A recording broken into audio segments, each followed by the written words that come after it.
Welcome back to the channel. For my new viewers, I hope you hit the subscribe button, view some of my stories, stay up to date with the things that I talk about and discuss. For all the old viewers, as always, welcome back to the channel and thank you for sticking with me. We're talking about the New York prison strike with the correctional officers that are on strike in 38 of the 42 prisons right now.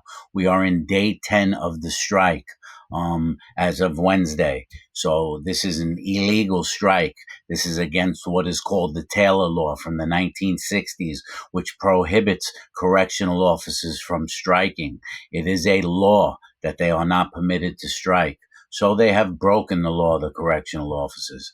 I just went on YouTube and looked at many videos about the strikes to see what people were saying.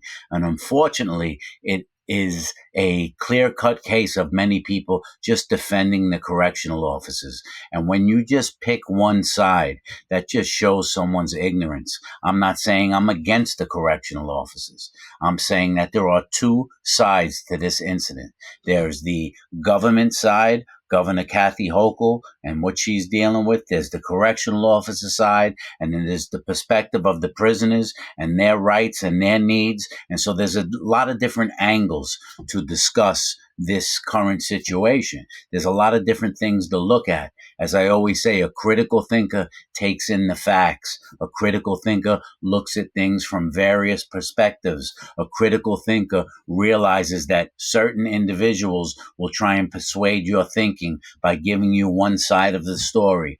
I don't do that here. I don't give you one side of the story. I will tell you where I feel the correctional officers are right and where I feel they are wrong. I will tell you where I feel the prisoners are right and wrong. So right now, about 15,000 correctional officers are on strike in 38, almost 40 of the 42 prisons in New York State. The National Guard has sent in, Kathy Hochul has sent in 35 National Guardsmen to run the day-to-day operations of the prison.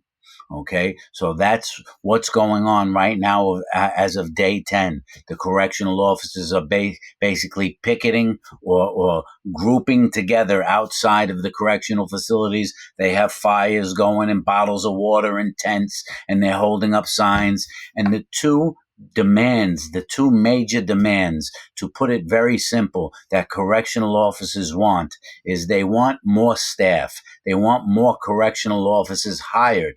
Right? They feel that they are unsafe with the amount of personnel that they have in the Department of Corrections.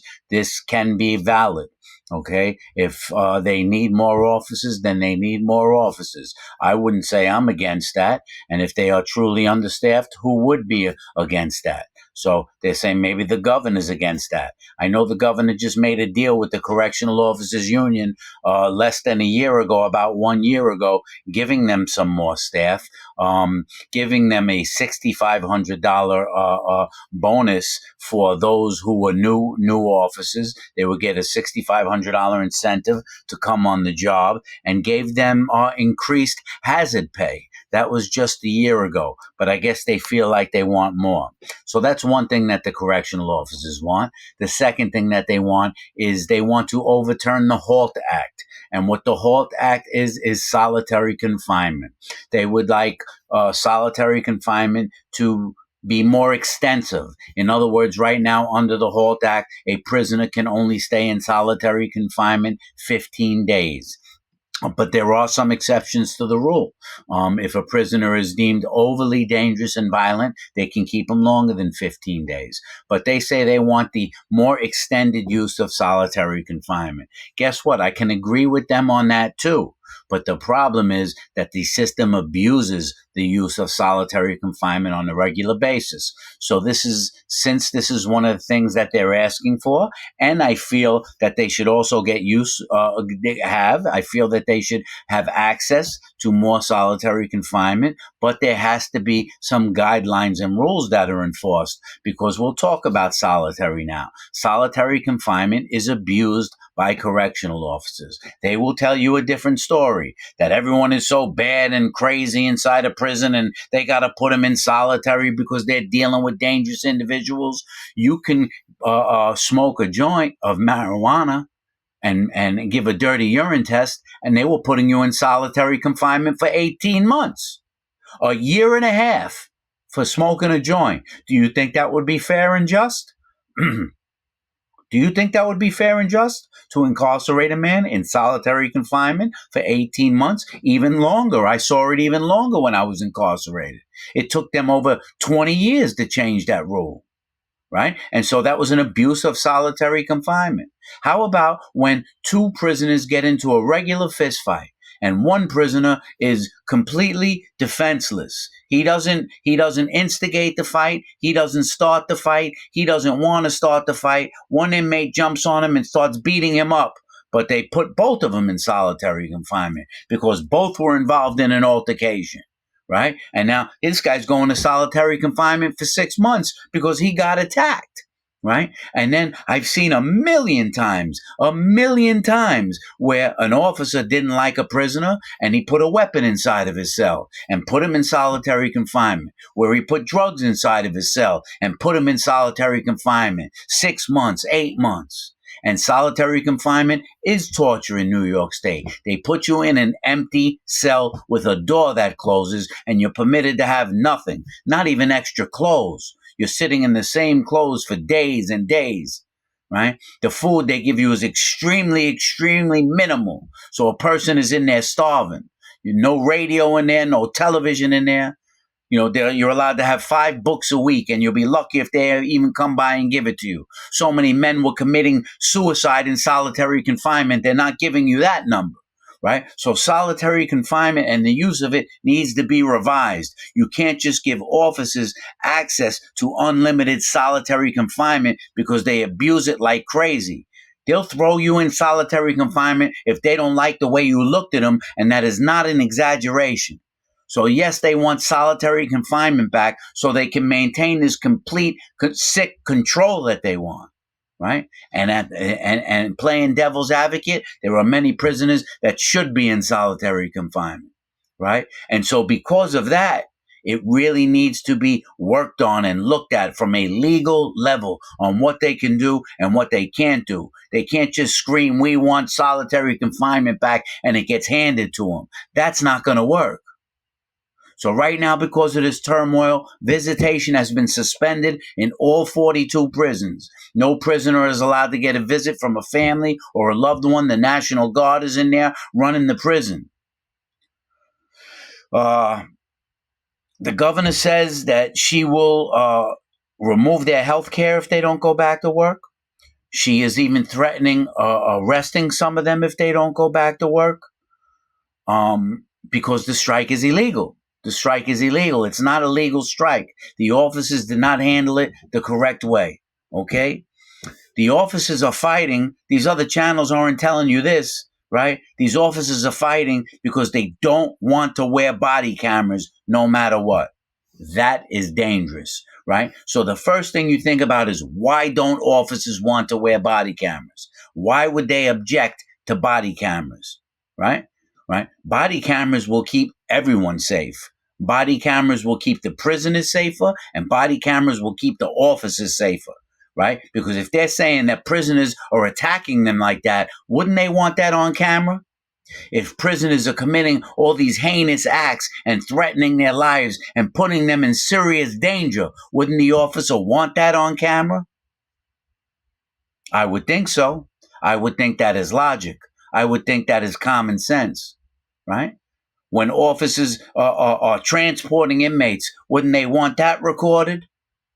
Right? But they don't want to wear any body cameras. And there's no excuse why we shouldn't have body cameras. New York State is the richest state in the United States of America, and the United States is the richest country in the entire world. Every correctional officer should have a body camera on. From the second he goes into work, he puts it on and he turns that camera on, and it records all day long for his entire shift. And he shuts it. If he shuts it off at any time, there should be a penalty, because if he shuts it off, he's trying to hide something, right? So you don't see me going against any group. I told you I think they should have more staff to be safe. I told you I think they should have access to solitary confinement, right? But when they're doing all this, when they just murdered Robert Brooks, when 11 of them just beat to death Robert Brooks, right? On body camera that they didn't know what was on, right? Cameras are needed.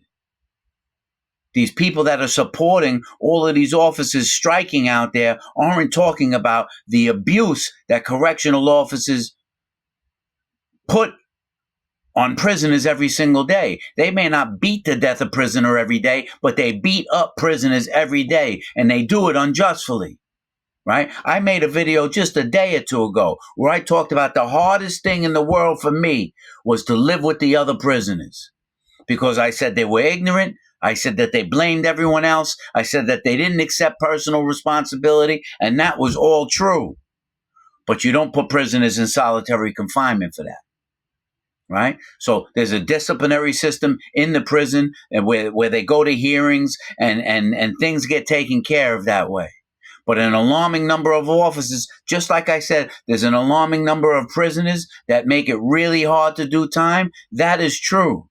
But there's an alarming number of officers that are dangerous. And in my time, I'm only speaking fact, in my 17 years in prison, it would be a very, very rare exception and a stretch of my memory to say that I saw prisoners attack officers for no reason.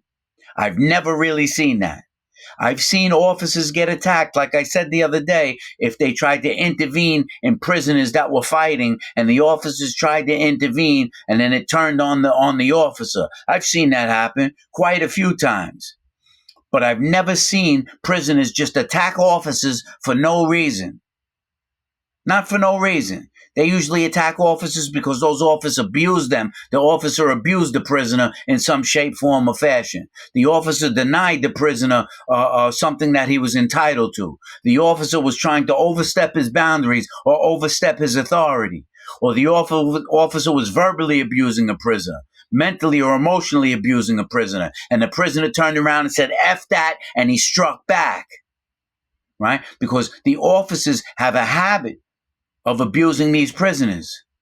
Let me ask you something. I don't mean to bring the race into it, but it's a factor. In all these strikes, you go on YouTube and look at all the strikes of all these officers outside, and you'll see a bunch of older white men in camouflage clothing burning fires in front of a prison. There's not a black face in the crowd, a Spanish face in the crowd, an Asian face in the crowd, an Indian face in the crowd. They're upstate country boys, right? And the truth is the majority of them abuse these prisoners. And the prisoners are messed up too. A lot of the prisoners are messed up too. So what I'm saying is there's a lot of stuff that needs to be fixed here. A lot of stuff needs to be fixed. But these channels that are just pro-officer, pro-officer, pro-officer, you're ignorant. Because you're not looking at two sides of the story. You got a prison population that gets abused by authority. And authority is not supposed to abuse anyone. Authority is supposed to set an example. Authority is supposed to uphold the law. Authority is supposed to follow the Constitution and the state law as law enforcement officers that they swore to do. Did these guys think they were getting a job in Disneyland when they took the job? Is that what they thought? They were working in Adventureland or the circus? No, they signed up to work in the New York State prison system with convicted criminals. And now they're crying like babies. They get paid very well. Very well. They get sick leave. They get paid vacation. They get retirement. They get 401k. They get a pension. They get health care. Their families are covered. And a lot of time they're sitting at work with their feet up on the desk reading the newspaper. Don't let them fool you. That's what's going on most of the time in prison. They're showing you clips of times when there was unrest. There's not unrest in there every day. Incidents happen here and there. Of course, incidents happen. But as they say, they're making a mountain out of a molehill. They make it right. Whatever that saying is right now. That's what these officers are doing. They need to get back to work and follow the law.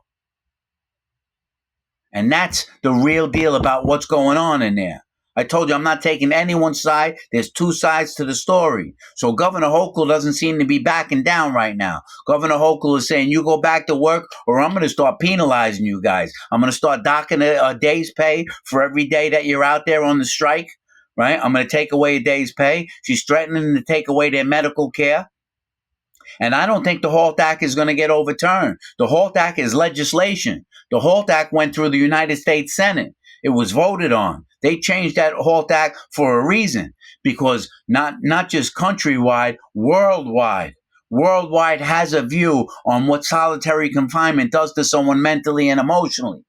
So what I think should be done with solitary confinement, as I said in my other video, I think instead of doors, where a door shuts and you completely isolate the prisoner, they need to remove the doors and just have bars. This way, the person is not so isolated. He's not getting crushed mentally and emotionally. He's not trapped in a little room with no fresh air coming in. You got to remove the doors and have bars. And you got to allow them to have things in there, some personal items, so they're not just sitting there. Right? The punishment is that you remove them from the general population. The punishment shouldn't be stripping them of every single thing they have and leaving them like an animal in the cell. Right? Because it's not working. It's not working. Right? If officers would treat, right, the prisoners more humanely instead of treating them like animals, and they started to focus a little bit on rehabilitation instead of just incarceration, you can make some progress. If you look at a prison system like Norway, if you look at a prison system like in the Netherlands, where they focus on rehabilitation, not just incarceration, the recidivism rate drops tremendously. Right, so there's a lot that need to be worked on. So I know I got a little hyped up. I'm just trying to give you the information, right? Trying to give you the real information, that there's two sides to every story. It's the situation is a mess right now, and hopefully they're saying that on one video I just watched, they say the prisoners are rioting. They're rioting. I don't see anything about prisoners rioting. I'm sure there's some incidents. There should be under these circumstances. Everybody is stressed out. They have no access to phones right now. A lot of the prisons are locked down, so they can't make phone calls. They have no visits. I'm sure commissary's not running, so they're not getting any personal food. A lot of the prisons are locked down. The National Guard probably has them locked in their cells because there's not enough of them. There's going to be problems now. A lot of emotions are flying. Tempers are flaring. Right? But it's the guards right now who are striking illegally under the Taylor law. They're striking illegally. They're not supposed to be doing this. They're breaking the law because, like, they're saying, we're going to get these two things or we're not going back to work. It doesn't work like that. There's a process. There's a union that would help them. And they're supposed to go through the union and go through the proper channels. Not put on camouflage clothes and burn fires in front of the prison. That's the story. That's what's going on in the New York State prison system right now. Don't believe everything you hear when you hear someone giving you a one-sided argument. Don't do that. There's two sides to every story. Peace.